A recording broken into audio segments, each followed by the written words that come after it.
Hello दोस्तों, नमस्कार। मैं हूं अनिल कुमार। एक बार फिर से स्वागत करता हूं आप सभी का आपके अपने YouTube चैनल सुपर टारगेट में। दोस्तों, छूट या बट्टा या डिस्काउंट का पार्ट 1 और पार्ट 2 का वीडियो मैंने आपको बनाकर दे दिया है, जिस वीडियो के अंतर्गत मैंने आपको चुटकियों में प्रतिशत छूट निकालना, अंकित मूल्य निकालना तथा विक्रय मूल्य निकालना सिखा दिया है।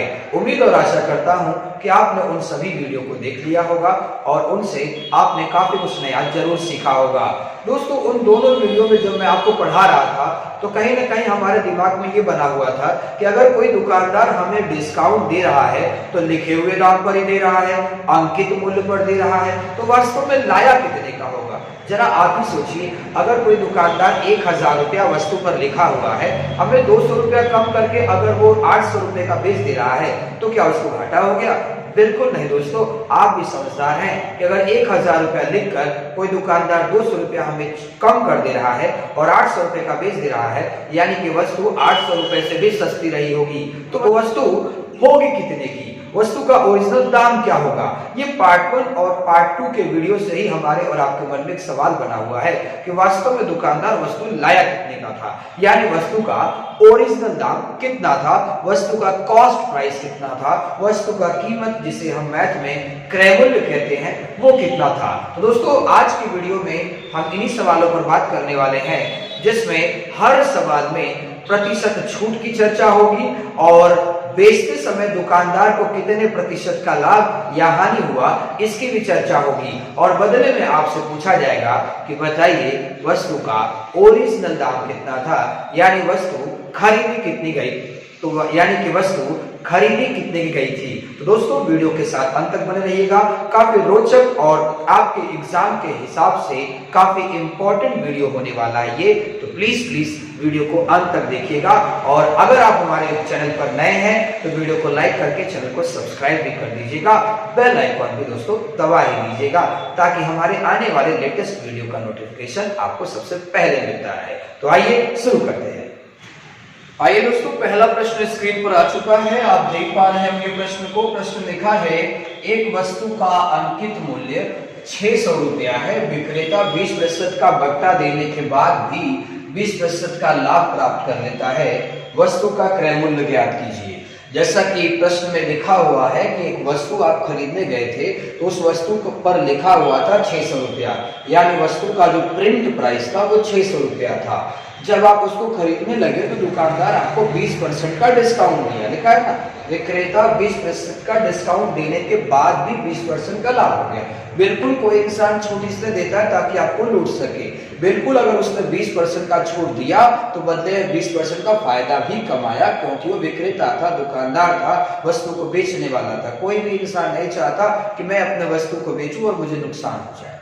तो ये दोस्तों वस्तु बेचा है और इससे क्या हो गया, फायदा हो गया है। तो बताइए वस्तु का ओरिजिनल दाम कितना था? तो जाहिर सी बात है, ओरिजिनल दाम बेचने वाले दाम से कम ही रहा होगा। बेचने वाला दाम मतलब विक्रय मूल्य से कम ही रहा होगा। तो सबसे पहले आप पता करें कि जब वस्तु आप खरीदने गए तो वस्तु पर लिखा था कितना, 600 रुपया, यानी वस्तु का अंकित मूल्य कितना है, 600 रुपया। और आप जानते हैं कि अंकित मूल्य के पास छूट लिखा जाता है, तो कितने परसेंट का छूट हुआ है, 20% का। तो 20% का अगर छूट होगा तो दुकानदार आपको 80% का देगा, यानी 80/100। और बदले में जो आएगा वो बेचने वाला दाम आएगा, यानी 480 रुपए का वस्तु बेच दिया गया, जिसे आप विक्रय मूल्य कहते हैं। अब जरा सोचिए कि वस्तु पर 600 रुपया लिखा था, दुकानदार आपको 480 का देने को तैयार है, यानी वस्तु 480 रुपए से भी कम की रही होगी। तो वही पूछ रहा है वस्तु कितने की रही होगी। तो आइए दोस्तों वस्तु कितने की रही होगी, जितने की भी रही होगी वो उसका ओरिजिनल दाम होगा और उसी पर दुकानदार फायदा कमाता है। तो फायदा कितना कमाया है, 20% का फायदा कमाया है। तो वस्तु का ओरिजिनल दाम आपको नहीं पता, आप A रुपया मानिए कि माना वस्तु का ओरिजिनल दाम, माना वस्तु का कीमत, माना वस्तु का क्रय मूल्य A रुपया है। अब जब दुकानदार इसे बेच रहा है तो 20% का उसे फायदा हो रहा है, यानी आपसे वो लेगा कितना, 120%, बराबर बेचा कितने का, 480 रुपए का। अब इसे हल कर दीजिए। देखिए 12 एकम 12, 12 चौक 48 होता है, 40 गुणे 10 कर देंगे, यानी वस्तु का ओरिजिनल दाम 400 रुपया है। ये क्या आ गया? ये आ गया क्रय मूल्य, ये आ गया क्रय मूल्य। यही आपसे पूछा था कि बताइए वस्तु का ओरिजिनल दाम क्या था। तो पूरा किस्सा क्या है प्रश्न का? किस्सा ये है कि जैसे मैं अगर विक्रेता हूं, मैं अगर दुकानदार हूं, तो सबसे पहले मंडी में जाऊंगा वस्तु खरीदने के लिए। तो जब मैं वस्तु खरीदने गया तो वस्तु 400 रुपया खरीद के लाया, यानी मेरे जेब से पैसा लग गया है, ये ओरिजिनल दाम है। अब मैं इसे घर पर लाया तो 400 रुपया जो ओरिजिनल दाम था उससे मिटा दिया, और वहां मिटा कर क्या लिख दिया? 600 रुपया। ये क्या है? अंकित मूल्य लिखा है ना, 600 रुपया अंकित मूल्य। अब सुबह जब आप खरीदने के लिए आए ग्राहक बनकर, तो मैंने आपको 20% का डिस्काउंट देकर कितने का बेच दिया? 480 रुपए का बेच दिया। जरा सोचिए कि 480 रुपए का बेचने पर क्या उसको नुकसान हुआ? क्या? बिल्कुल नहीं हुआ, क्योंकि दुकानदार यहां सोचता है कि 400 रुपए का लाया था, 480 का बेच दिया तो फायदा है। और ग्राहक क्या सोचता है कि 600 रुपया लिखा था, 480 का दिया, मुझे डिस्काउंट मिल गया। तो ग्राहक भी खुश, दुकानदार भी खुश। तो ये पूरा प्रोसेस था प्रश्न का दोस्तों। आपसे पूछा गया था वस्तु का क्रय मूल्य बताइए, तो वस्तु का ओरिजिनल दाम क्या है? 400 रुपया है। हाँ, सवाल ये उठता है कि सर जी क्या इतना लॉन्ग प्रोसेस से लगाना पड़ेगा? दोस्तों अगर आप समझ के लगाना चाहते हैं तो ये फुल प्रोसेस आपको करना ही पड़ेगा, लेकिन आप चाहते हैं कि ये न करना पड़े, कोई ट्रिक इसका है जो कि जल्द से जल्द आंसर ला दे, तो वो भी मैं आपको बता देता हूं। अगर आप ऐसे नहीं लगाना चाहते हैं, कोई शॉर्टकट तरीके से लगाना चाहते हैं, तो मैं आपको बताना चाहता हूं, बस आप 2 एड्रेस याद रखिए, 2 चीजें याद रखिए। आप सुन रहे हैं जी? बिल्कुल, 2 चीजें याद रखें कि जब भी प्रश्न में प्रतिशत छूट की बात होगी, परसेंटेज डिस्काउंट की बात होगी, तो उसे आपको प्रिंट प्राइस के पास रखना है, उसे आपको अंकित मूल्य के पास लिखना है। कॉपी पर लिख लीजिए कि हमेशा हमेशा प्रतिशत छूट अंकित मूल्य के पास लिखा जाएगा, वो भी 100 में घटा कर। दूसरा चीज क्या याद करना है कि प्रतिशत लाभ या प्रतिशत हानि ये लिखना है ओरिजिनल दाम के पास, क्रय मूल्य के पास। तो देखिए ये 20% का डिस्काउंट दिया है, तो डिस्काउंट किसके पास लिखा जाता है? अंकित मूल्य के पास। तो अंकित मूल्य आपको पता है ना, 600 रुपया, तो आप 600 रुपया लिखिए, गुणे अंकित मूल्य 20% है, तो आप 100 में घटा के 80 लिखेंगे। फिर लाभ कितना है? 20% का लाभ, तो बटे करके 120 हल कर दिए, उत्तर आ जाएगा 12 पंजे 60 होता है, 5 8 40, आ गया 400 रुपया। आंसर आ गया दोस्तों आपका 400 रुपया। एक बार अच्छे से देख लीजिए, अगला सवाल कुछ ही पलों में आपके सामने आ रहा है। क्वेश्चन नंबर 2 दोस्तों स्क्रीन पर आ चुका है, एक बार आप देख लीजिए। एक वस्तु का अंकित मूल्य 800 रुपया है, विक्रेता 25% का बट्टा देने के बाद भी 20% का लाभ प्राप्त कर लेता है। वस्तु का क्रय मूल्य ज्ञात कीजिए, वस्तु का ओरिजिनल दाम ज्ञात कीजिए। तो दोस्तों वस्तु ओरिजिनल दाम यानी वस्तु लाया कितने का था, उसका ओरिजिनल दाम ज्ञात कीजिए। तो मैंने आपसे कहा था कि प्रतिशत छूट हमेशा अंकित मूल्य के पास लिखना, तो 25% का छूट है, अंकित मूल्य 800 रुपया है, तो आप 800 रुपया लिखेंगे, गुणे 25% का छूट, तो आप लिखेंगे 75/100, बराबर जो आएगा दोस्तों वो बेचने का दाम आएगा, कि छूट देने के बाद वस्तु बेच दी जाती है। तो 75 गुणे 8 कर लेंगे, तो 8 पंजे 40 हो गया, 8 सत्ते 56, 4 60, यानी 600 रुपया वस्तु का विक्रय मूल्य आ गया, बेचने का दाम आ गया। तो दोस्तों 600 रुपए का वस्तु बेचा गया, यानी वस्तु 600 रुपए से कम की थी, तो वस्तु बेचते समय 20% का लाभ हुआ। लाभ होता है ओरिजिनल दाम पर। ओरिजिनल दाम आपको नहीं पता, आप A रुपया मान लेंगे। अब इस ओरिजिनल दाम के पास लाभ या हानि रखी जाती है। लाभ 20% का हुआ तो 120/100 लिखेंगे, बराबर बेचने का दाम 600 रुपया।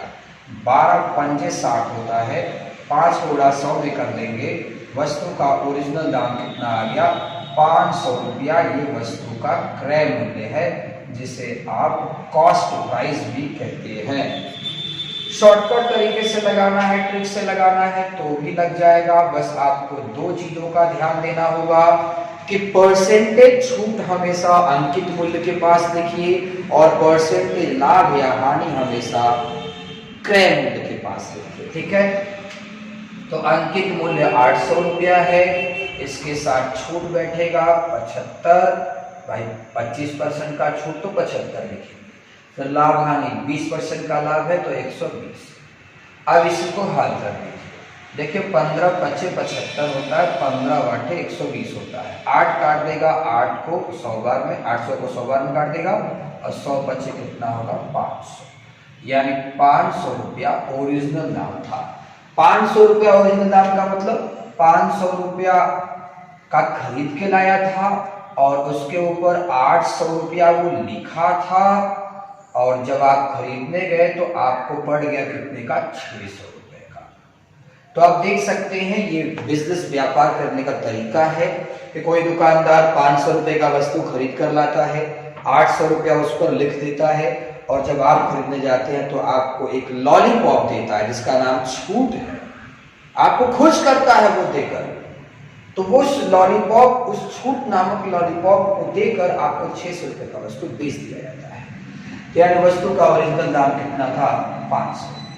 तो 500 रुपए से ही पूरा व्यापार है साथियों। दुकानदार सोचता है कि 500 रुपए का लिया रहे, 600 रुपए का बेच दिया, 100 रुपया लाभ कमा लिया। और ग्राहक क्या सोचता है कि 800 रुपया लिखा था, 600 का बेच दिया, यानी 200 रुपया कम कर दिया। दुकानदार पागल है कि 200 रुपया ऐसा ही छोड़ देगा, हमारा उसका कोई रिश्ता नहीं है दोस्तों, बस इसका पैसे का रिश्ता है, ध्यान रखिएगा। तो वो आपको 200 रुपया छूट दिया है लेकिन बदले में 100 रुपया लूट लिया है। आइए अगला प्रश्न भी आ रहा है, बहुत ही अच्छे से सीखने का प्रयास करिए साथियों। तीसरा प्रश्न भी आ चुका है स्क्रीन पर साथियों। प्रश्न है, एक घड़ी का अंकित मूल्य 1600 रुपया है, विक्रेता 25% का छूट देने के बाद भी 20% का लाभ प्राप्त करता है, घड़ी का कीमत ज्ञात कीजिए, मतलब घड़ी का क्रय मूल्य ज्ञात कीजिए। तो बिल्कुल उसी तरीके से लगेगा, प्रतिशत छूट हमेशा अंकित मूल्य के पास लिखा जाएगा। अंकित मूल्य 1600 रुपया है तो 1600 रुपया के पास डिस्काउंट लिखिए, क्योंकि ये अंकित मूल्य है। जब आप घड़ी खरीदने के लिए गए दुकान पर तो घड़ी तो आपको पसंद आ गई, घड़ी पर देखा आपने 1600 रुपया लिखा था, आपने कहा भाई साहब कुछ कम करिए। दुकानदार ने कहा टेंशन मत लीजिए, 25% का डिस्काउंट है, तो 1600 में 25% कम करेंगे तो 75% तो आपको देना ही पड़ेगा। तो कितने रुपए देने पड़ेंगे आपको? 16 पंजा 80 होता है, 8 हाथ में रख लीजिए, 16 7 112, 112 और 8 कितना होगा 120, यानी जो ये 1200 आया घड़ी की बेचने का दाम आया, ओरिजिनल दाम नहीं आया है दोस्तों, ये बेचने का दाम आया है। तो अब आप सोचिए, जब अगर घड़ी दुकानदार आपको 1200 का दे रहा है तो इसका मतलब घड़ी का जो ओरिजिनल दाम होगा वो 1200 से तो कम ही होगा। तो वही पूछ रहा है घड़ी का कीमत बताओ, तो ओरिजिनल दाम जितना भी रहा होगा उसी के ऊपर दुकानदार ने कमाया होगा। तो ओरिजिनल दाम अगर 1 रुपया हो गया तो दुकानदार ने उस पर 20% कमाया था, यानी 120% का आपको दिया था, यानी 1200 रुपए का दिया था। अब काट दीजिए, 120 काट देगा इसको 10 बार में, और 10 का गुणा 100 में कर देंगे तो आ जाएगा 1000 रुपया, यानी 1000 रुपया आ गया घड़ी का क्रय मूल्य, वस्तु का कीमत। यानी कि 1000 रुपए का घड़ी दुकानदार कहीं से खरीद कर लाता है, फिर उसके बाद वो उसके ऊपर लिख देता है 1600 रुपया, फिर जब आप लेने जाते हैं तो आपको बेच देता है 1200 रुपए का। तो 1000 उसका कीमत है, 1600 रुपया अंकित मूल्य है, 1200 रुपया बेचने का दाम है। ध्यान रखिएगा, अगर आप ट्रिक से लगाना चाहते हैं तो इसका ट्रिक मैंने आपको बताया था कि 25% का छूट है तो छूट अंकित मूल्य के पास लिखना है, अंकित मूल्य 1600 रुपया है और गुणे 75% लिख देंगे, अब टेक प्रॉफिट कितना है 20% का, तो 120 लिख देंगे। काट दीजिए, 15 पचे 75, 15 बाटे 120, 8 दूना 16 हो गया, 2 पंजे 10 और ये 00 और लग गया, यानी 1000 रुपया घड़ी का कीमत होगा। आइए दोस्तों, चौथा प्रश्न भी आ चुका है स्क्रीन पर। प्रश्न लिखा है, एक वस्तु का अंकित मूल्य 275 रुपया है, विक्रेता 5% का छूट देने के बाद भी 4.5% का लाभ प्राप्त करता है।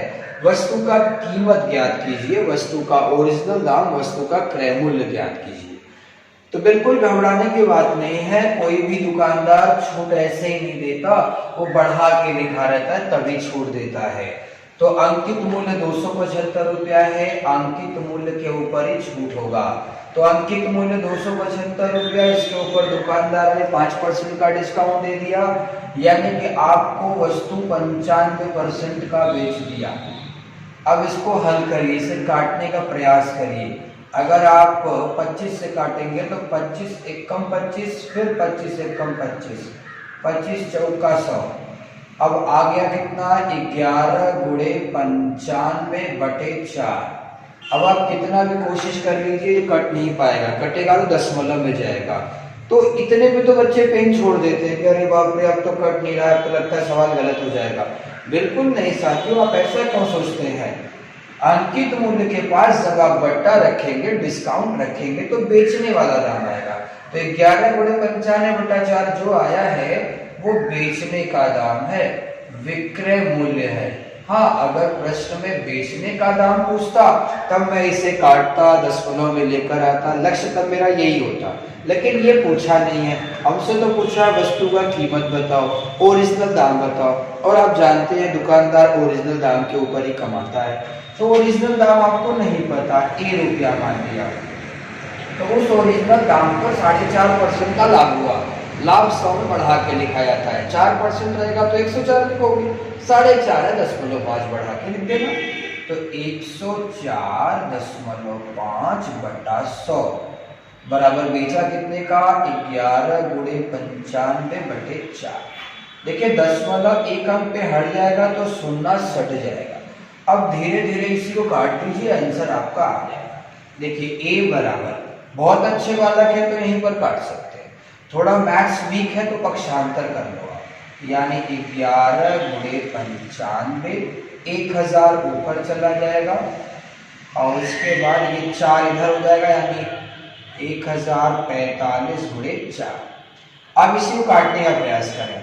अगर आप 95 से काटेंगे तो 95 एकम 95, फिर 95 एकम 95, 11 11 कट गया। 4 से अगर काट देंगे 1000 को तो 4 गुना 8 हो जाएगा और 4 बचे 20 हो जाएगा, यानी 250 रुपया वस्तु का कीमत होगा, ओरिजिनल दाम होगा। ध्यान रखें क्या आ गया आंसर, 250 रुपया ओरिजिनल दाम। अब अगर आप ऐसे नहीं लगाना चाहते, इसमें दिक्कत क्या होता है, थोड़ा सा काटने उठने में दिक्कत हो जाता है। तो अगर आप ट्रिक से लगाना चाहते हैं इसको, तो आपको 2 चीजें पता होनी चाहिए कि प्रतिशत छूट कहाँ रखना है, प्रतिशत लाभ हानि कहाँ रखना है। तो मैंने बताया छूट हमेशा अंकित मूल्य के पास लिखना है। तो 275 गुणे 95, अब पूरे के बटा 4.5% का लाभ है तो 104.5। अब ये अगर आप दशमलव हटा देंगे तो ऊपर 0 लग जाएगा। अब आप 95 से अगर काटेंगे तो 95 दहा में 950, 95 एकम 95, 95 एकम 95। अब काटिए 11 से, 11 दूना हो गया 22, तो 11 दूना 22, फिर 11 बचे 55, 25 का गुणा 10 में कर देंगे, 250 रुपया आपका वस्तु का कीमत आ जाएगा। ठीक है दोस्तों, एक बार ध्यान से देख लीजिए, सवाल का आंसर आ चुका है। एक और प्रश्न में दूंगा, जाते जाते आपको 5 प्रश्न से आपका कॉन्सेप्ट बिल्कुल क्लियर हो जाना है, आपको कोई डाउट नहीं होगा। आइए दोस्तों, आज का अंतिम प्रश्न देख लिया जाए। प्रश्न स्क्रीन पर है, एक साड़ी का अंकित मूल्य 840 रुपया है, विक्रेता 20% का छूट देने के बाद 12% का लाभ प्राप्त करता है। साड़ी का क्रय मूल्य ज्ञात कीजिए, साड़ी का ओरिजिनल दाम ज्ञात कीजिए। जैसा कि मैंने पिछले 4 सवालों में आपको बताया था कि इस तरह के सवालों को आप नियम से कैसे लगाएंगे और ट्रिक से कैसे लगाएंगे। अभी मैं आपको इस सवाल को डायरेक्ट ट्रिक से बता देता हूँ। अगर आप इस प्रश्न को डायरेक्ट ट्रिक से लगाना चाहते हैं तो सबसे पहले अंकित मूल्य लिखेंगे 840 रुपये। अंकित मूल्य के पास छूट लिखा जाता है, डिस्काउंट लिखा जाता है, तो 20% का डिस्काउंट है तो आप लिखेंगे 80। बदले में आप फायदा कमा रहे हैं 12% का लाभ, तो आप लिखेंगे 112। बस इसी को हल कर दीजिए, आपका आंसर आ जाएगा। अगर आप 8 के पहाड़ा से काटना चाहें तो 8 10 में 80 होगा, 8 1 कम 8 और 11 में 8 खत्म तो 3 बचा, यानी 11 8 10 में 80 हो गया, 8 1 कम 8 हो गया, 8 चौक का 32 हो गया। ठीक है, 14 6 84 हो गया आपका, तो 60 गुणे 10 कर देंगे, 600 रुपया आपका क्रय मूल्य आ जाएगा, कीमत आपका आ जाएगा 600 रुपया। तो दोस्तों साथियों, आप बट्टा या छूट का तीसरा वीडियो आज देख रहे थे, पार्ट 3 का वीडियो देख रहे थे, जिसके अंतर्गत आपने ये देखा कि अगर कोई दुकानदार किसी ग्राहक को, किसी कस्टमर को इतने % का डिस्काउंट देता है और इतने % का लाभ कमा लेता है, तो वास्तव में वो वस्तु लाता कितने का है, यानी वस्तु का ओरिजिनल दाम कितना है। तो पिछले 5 सवालों के माध्यम से आपने, मेरे हिसाब से आशा करता हूं कि आपने इन चीजों को सीखा होगा कि किस तरीके से आप क्रय मूल्य निकालेंगे। दोस्तों वीडियो अगर पसंद आया हो तो वीडियो को लाइक कर दीजिए, चैनल पर अगर नए हो तो चैनल को सब्सक्राइब भी कर दीजिए और बेल आइकॉन दबा दीजिए ताकि हमारे आने वाले वीडियो का नोटिफिकेशन सबसे पहले आपको मिलता रहे। मुलाकात फिर होगी, तब तक के लिए धन्यवाद।